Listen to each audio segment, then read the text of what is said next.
So hi hello welcome back to Queens Calls. അപ്പോൾ ഇന്നത്തെ ഈ വീഡിയോ എന്ന് പറയുന്നത് ഞാൻ എങ്ങനെ വെയിറ്റ് ഗെയിൻ ചെയ്തു എന്നുള്ളതാണ്. ഞാനൊരു പ്രൊഫഷണൽ അഡ്വൈസ് തരുന്ന ആളൊന്നുമല്ല. ഞാൻ ചെയ്ത കുറച്ച് കാര്യങ്ങളാണ് ഞാൻ ഈ വീഡിയോയിൽ പറയാൻ പോകുന്നത്. പിന്നെ ആദ്യം തന്നെ പറഞ്ഞോട്ടെ, എന്നെ കണ്ടാൽ ഞാൻ ഭയങ്കരമായി വണ്ണം വെച്ച പോലെ ഒന്നും ഇരിപ്പില്ല. ഞാൻ വെയിറ്റ് ഗെയിൻ ചെയ്തു എന്ന് പറയുന്നത് എനിക്ക് ആവശ്യമായിരുന്ന ഒരു ഹെൽത്തി വെയിറ്റാണ് ഞാൻ ഗെയിൻ ചെയ്തത്. ഞാൻ അണ്ടർ വെയിറ്റ് ആയിരുന്നു. അപ്പോൾ അണ്ടർ വെയിറ്റിൽ നിന്ന് ഞാനിപ്പോൾ ഒരു ഹെൽത്തി വെയിറ്റിലോട്ട് എത്തിയിട്ടുണ്ട്. അപ്പോൾ അതിന് ഞാൻ ചെയ്ത കാര്യങ്ങളാണ് ഞാൻ ഈ വീഡിയോയിൽ പറയാൻ പോകുന്നത്. നിങ്ങൾക്ക് ഹെൽപ്ഫുൾ ആയിരിക്കുമെന്ന് വിചാരിക്കുന്നു. എന്ന് കരുതി ഞാൻ പറയുന്ന കാര്യങ്ങൾ അതുപോലെ നിങ്ങൾ അഡോപ്റ്റ് ചെയ്യരുത്. നിങ്ങൾക്കത് ഓക്കെ ആണോ എന്ന് നിങ്ങളുടെ ഡോക്ടറോട് ചോദിച്ച ശേഷമോ അല്ലെങ്കിൽ നിങ്ങൾക്കത് കേൾക്കുമ്പോൾ ഓക്കെ ആണെന്നുണ്ടെങ്കിൽ മാത്രം അഡോപ്റ്റ് ചെയ്യുക. ഓക്കെ, സോ സ്റ്റാർട്ട് ചെയ്യാം. അതിൽ ഫസ്റ്റ് ചെയ്തൊരു കാര്യം എന്ന് പറയുന്നത് ഞാൻ ഫുഡ് കഴിക്കുന്ന കൂട്ടി എന്നുള്ളത് തന്നെയാണ്. അപ്പം നിങ്ങളെല്ലാവരും പറയുമായിരിക്കും ഞാൻ നന്നായിട്ട് കഴിക്കുന്നുണ്ട് ചേച്ചി, പക്ഷേ ഞാൻ വണ്ണം വെക്കുന്നില്ല. ഞാനും പറഞ്ഞുകൊണ്ടിരുന്നൊരു കാര്യമാണ്. ഞാനിങ്ങനെ യൂട്യൂബിൽ വീഡിയോസൊക്കെ കണ്ടിട്ടുണ്ട്, അതൊക്കെ ഞാൻ ട്രൈ ചെയ്തിട്ടുണ്ട്. കുറേയൊക്കെ വർക്കാവും, കുറേയൊന്നും വർക്കാവില്ല. അപ്പം ആ സമയത്ത് ഞാനും ചിന്തിച്ചിട്ടുണ്ട്, ഞാനും കുറേ കഴിക്കുന്നുണ്ടല്ലോ, എന്താ ഇതൊന്നും ഏക്കാത്തേ. അപ്പം നമ്മൾ ഫസ്റ്റ് മനസ്സിലാക്കേണ്ട ഒരു കാര്യം, നമ്മൾ കുറേ എന്തെങ്കിലും കഴിച്ചാൽ പോരാ, നമ്മൾ നമ്മുടെ പ്രോട്ടീൻ ഇൻടേക്ക് കൂട്ടണം അല്ലേ. അപ്പം എൻ്റെ കേസിൽ പറയുകയാണെങ്കിൽ ഞാൻ ഹോസ്റ്റലിലായിരുന്നപ്പോൾ എനിക്ക് പ്രോട്ടീനായിട്ട് എന്നാൽ മുട്ടയൊന്നും കഴിക്കുന്നതൊന്നും പോസിബിൾ അല്ലായിരുന്നു. അപ്പം ഞാൻ ഡോക്ടറെ പോയി കണ്ടപ്പോൾ ഡോക്ടർ എന്നോട് ബി പ്രോട്ടീൻ കഴിച്ചോളാൻ പറഞ്ഞു. എനിക്ക് ആ സമയത്ത് കുറച്ച് ഹെൽത്ത് ഇഷ്യൂസും ഉണ്ടായിരുന്നു. അപ്പോൾ ഞാൻ കുറച്ച് പ്രോട്ടീൻ കഴിച്ചില്ലെങ്കിൽ ഞാൻ ഇംഗ്ലീഷ് മരുന്ന് കഴിക്കുന്നതിൻ്റെ കൂടെ ഞാൻ കംപ്ലീറ്റ്ലി വീക്കായി പോകുമായിരുന്നു. അപ്പോൾ അതുകൊണ്ട് ബി പ്രോട്ടീൻ കഴിക്കാൻ പറഞ്ഞ് ഞാൻ ബി പ്രോട്ടീൻ വാങ്ങിച്ചു. ഞാനൊരു 3 മന്ത്സോളം കഴിച്ചിട്ടുണ്ട് ബി പ്രോട്ടീൻ കഴിക്കുന്ന ഒരു പ്രോട്ടീൻ സപ്ലിമെൻറ്റ്. അത് കഴിഞ്ഞിട്ട് ഞാനത് സ്റ്റോപ്പ് ചെയ്തു. അപ്പം ഞാനത് കഴിക്കുന്നുണ്ടായിരുന്നു. പിന്നെ ഞാനിപ്പോൾ വീട്ടിൽ വരുന്ന സമയത്ത് മുട്ടയൊക്കെ കഴിക്കുന്ന ദിവസങ്ങളിലാണെങ്കിൽ അത് കഴിക്കത്തൊന്നുമില്ല. പ്രോട്ടീൻ ആവശ്യമുണ്ടെങ്കിൽ മാത്രം കഴിക്കാമെന്നുള്ള രീതിയിലാണ് കഴിച്ചുകൊണ്ടിരുന്നത്. പിന്നെ അടുത്തതായിട്ട് ഞാൻ ചെയ്തൊരു കാര്യം എന്ന് പറയുന്നത്, നമ്മൾ കഴിക്കുന്ന ഫുഡിൻ്റെ ക്വാണ്ടിറ്റി കൂട്ടി. ഇപ്പോൾ എസ്പെഷ്യലി ഞാനിപ്പോൾ 3 ദോശ കഴിക്കുന്ന ഒരാളാണ്, 5 ദോശ കഴിക്കാൻ തുടങ്ങി. പിന്നെ ഡെയിലി ഞാനൊരു ഏത്തപ്പഴം കഴിക്കുമായിരുന്നു. ഏത്തപ്പഴം വളരെ നല്ലതാണ്, ഏത്തപ്പഴം കഴിക്കുമായിരുന്നു. പിന്നെ ഞാൻ ചെയ്തൊരു കാര്യം എന്ന് പറയുന്നത്, ഞാൻ ആൽമണ്ട്സ് ബദാം തലേദിവസം രാത്രി വെള്ളത്തിലിട്ടിട്ട് പിറ്റേ ദിവസം രാവിലെ ഒരു 5 എണ്ണം, അത് കൂടുതലൊന്നുമില്ല, ഒരു 5 എണ്ണം കൃത്യമായിട്ട് വെള്ളത്തിലിട്ടിട്ട് ഞാൻ രാവിലെ കഴിക്കുമായിരുന്നു. പിന്നെ ഇടയ്ക്കിടയ്ക്ക് ഈന്തപ്പഴമൊക്കെ കഴിക്കുമായിരുന്നു.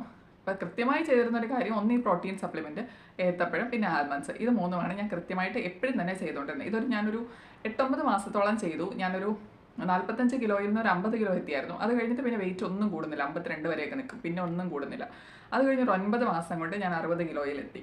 അപ്പോൾ ആ ഒരു ടൈം പീരീഡിൽ ഞാൻ എങ്ങനെ അത്രയും വെയിറ്റ് ഗെയിൻ ചെയ്തത് ഇന്ന കാര്യങ്ങൾ ചെയ്തിട്ടാണ്. ഇതിൽ നിങ്ങൾ ഫസ്റ്റ് മനസ്സിലാക്കേണ്ട ഒരു കാര്യം എന്ന് പറയുന്നത്, നിങ്ങൾ ഫുഡെല്ലാം കൂടെ കഴിച്ചതുകൊണ്ട് മാത്രം വെയിറ്റ് ഗെയിൻ ചെയ്യത്തില്ല. അപ്പോൾ ഞാൻ കുറേ ഫുഡ് കഴിച്ചിട്ട് എനിക്ക് വെയിറ്റ് ഗെയിൻ വരുന്നില്ലായിരുന്നു. അപ്പോൾ എനിക്ക് മനസ്സിലായ കാര്യമുണ്ട്, കുറേ ഫിസിക്കൽ ആക്ടിവിറ്റീസ് വേണം നമുക്ക്. ഞാൻ അഡോപ്റ്റ് ചെയ്തൊരു കാര്യം എന്ന് പറയുന്നത്, ഞാൻ ദിവസം ഒരു അരമണിക്കൂർ എക്സസൈസിന് വേണ്ടി മാറ്റി വെച്ചു. അതിലൊരു 15 മിനിറ്റ് ബ്രിസ്ക് വാക്ക് ചെയ്യുക, നല്ല വേഗത്തിൽ കൈയും കാലും വീശി നടക്കുക.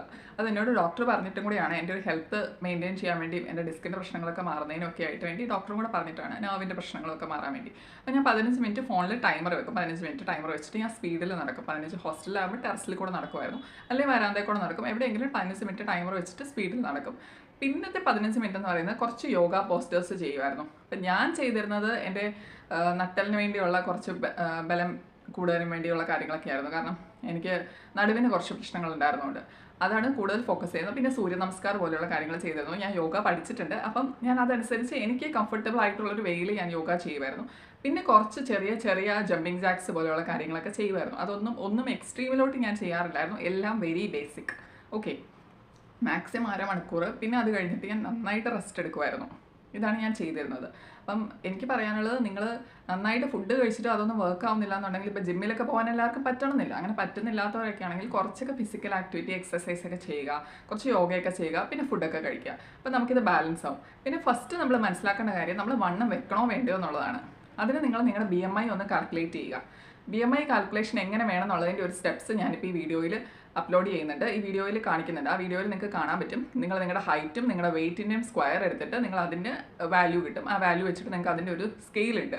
നിങ്ങൾ സിവിയർ വീക്ക്നെസ് ആണോ, സിവിയർ തിക്നെസ് ആണോ, അല്ലെങ്കിൽ നിങ്ങൾ നോർമലാണോ, നിങ്ങൾ ഏത് കാറ്റഗറിയിലാണ്. അപ്പോൾ അതനുസരിച്ച് നിങ്ങൾ എത്ര വെയിറ്റ് ഗെയിൻ ചെയ്യണം എന്ന് നിങ്ങൾക്ക് അറിയാൻ പറ്റും. അതനുസരിച്ച് നിങ്ങൾ നിങ്ങളുടെ വെയിറ്റ് ഗെയിൻ ഒരു ടാർഗറ്റ് വെക്കുക.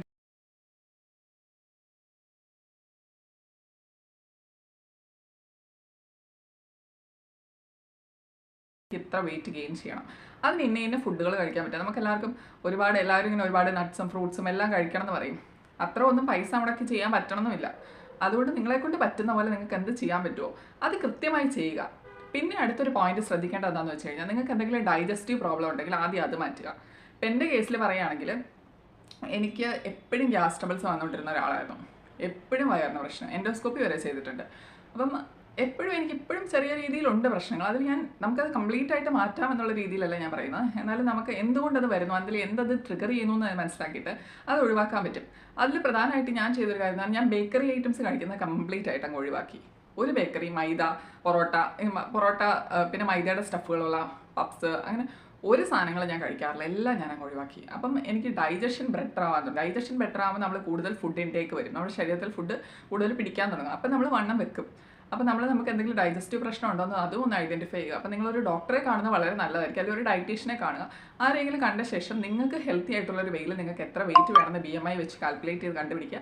അതിനുശേഷം ആ വെയിറ്റ് ഗെയിൻ ചെയ്യാനായിട്ട് ഞാൻ ഈ പറഞ്ഞ കാര്യങ്ങൾ നിങ്ങൾക്ക് ഇഷ്ടമാണെങ്കിൽ നിങ്ങൾക്ക് അഡോപ്റ്റ് ചെയ്യാം. സോ ഇത്രയൊക്കെ ഉള്ളൂ. വളരെ സിമ്പിൾ ആയിട്ടുള്ളൊരു വെയിലാണ് ഞാൻ വെയിറ്റ് ഗെയിൻ ചെയ്തത്. ഒരുപാട് വെയിറ്റ് ഗെയിൻ ചെയ്തിട്ടില്ല, പക്ഷേ ഒരു ഹെൽത്തി വെയിറ്റിൽ എത്തിയത് കൊണ്ട് ഇറ്റ് ഇസ് ഫൈൻ. ഇനി ഇത് മെയിൻറ്റെയിൻ ചെയ്താൽ മതി. സോ നിങ്ങൾക്കും ഇത് അഡോപ്റ്റ് ചെയ്യാം. നിങ്ങൾക്ക് ഇഷ്ടമാണെങ്കിൽ നിങ്ങൾക്ക് അഡോപ്റ്റ് ചെയ്യാം. ഈ വീഡിയോ നിങ്ങൾക്ക് ഹെൽപ്ഫുൾ ആയിരിക്കുമെന്ന് വിചാരിക്കുന്നു. Thank you for watching. Have A nice day.